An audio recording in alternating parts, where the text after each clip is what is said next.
Radhe Radhe everyone, welcome to my another shorts. তোমরা তো আগে আমাদের ঠাকুরঘরটা দেখেই থাকবে, কিন্তু কি বলো তো, পুজো দিতে দিতে ভিডিও করাটা না আমার একদমই ভেতর থেকে কেমন একটা লাগে যেন।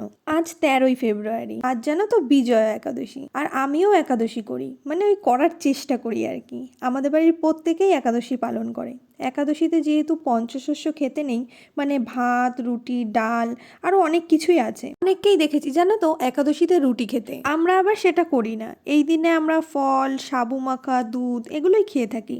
সাবু মাখাটা আমি আবার একদমই পছন্দ করি না, খেলে আমার অ্যাসিড হয়ে যায় খুব, সেই জন্যই আমি খাই না। যদি বলো আমি কি খাই, তাহলে মা যদি কখনো সাবুর পায়েস বা খিচুড়ি, বা খিচুড়িটাকে অনেকে পোলাওও বলে, সেটা বানায়, তাহলেই আমি একটু খাই, না হলে আমি ওই ফল বা একটু দুধ খেয়েই আমার একাদশীটা আমি কাটাই। আর যেহেতু মা কিছুই বানায়নি, প্লাস দিদাও বাড়িতে নেই, হসপিটালে গেছে, তাই আমার কি মনে হলো, আজকে ভাবলাম যে একটু সাবুর পকোড়া বানালে কেমন হয়। এর জন্য তেমন কিছুই লাগে না গো, মেন যেই জিনিসটা লাগে সেটা হলো সেদ্ধ করা আলু, আর অবশ্যই সাবু। এর মধ্যে দিতে পারো টমেটো, লঙ্কা, যেটা আমি দিয়েছি, স্বাদ মতন নুন। আর এই নুনটা জানো তো সন্দক লবণ ছিল, এটা এমনি কোনো নুন না, যেহেতু উপবাসে এমনি নুন খেতে নেই, যতদূর শুনেছি তাই মানি, তো সন্দক লবণ দিয়েছি। তোমরা এর মধ্যে চাইলে গাজর দিতে পারো, অন্য ভেজিটেবল দিতে পারো। আমি এখানে আজকে তেমন কিছুই দিইনি, শুধু দিয়েছি টমেটো, লঙ্কা, নুন আর একটু জিরে দিয়েছি। তো ব্যাস এতটুকু দিয়েই একটা খুব সুন্দর টেস্টি খাবার তোমরা বানিয়ে নিতে পারো। আর এর জন্য কিন্তু তোমাদের একাদশী পালন করার কোনো দরকার নেই, বা কোনো উপোস করলেই যে খেতে হবে এরকম বিষয় নেই। তো তোমরা চাইলে ইভিনিং স্ন্যাক্স হিসাবেও খেতে পারো, একবার ট্রাই করে দেখো, আশা করছি তোমাদের খুব ভালো লাগবে। আর কিভাবে বানালাম না বানালাম সেটা তো পুরো ভিডিও দেখলেই তোমরা বুঝতে পারবে।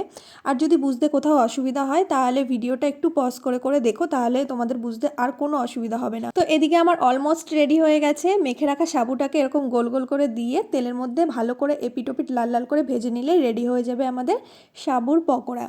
ট্রাস্ট মি, একবার ট্রাই করে দেখো, আমার আর কিছু বলতে হবে না। তো আজ যেহেতু একাদশী ছিল, আর এটা ঘরের গ্যাসেই আমি বানিয়েছি, সেই জন্য আর ভগবানকে দিতে পারলাম না, তো মানসিকভাবে ভগবানকে নিবেদন করে আমরা এটাকে এখন প্রসাদ হিসাবে পেয়ে নেব। প্রসাদ তো নয়, তবে মনের শান্তির জন্য।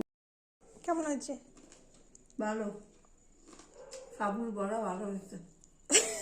তো কেমন শোনাচ্ছে, মনে হচ্ছে না তোমাকে শিখিয়ে দিয়েছে তুমি। তো দিদার কাছ থেকে তোমরা রিভিউ পেয়েই গেলে, আর এটা আমি একদমই শিখিয়ে দিইনি, এটা দিদার জেনুইন রিভিউ ছিল, আর আমিও টেস্ট করে দেখলাম, খুবই সুন্দর হয়েছে। দেখা হচ্ছে পরের ভিডিওতে, আজকের মতন টাটা।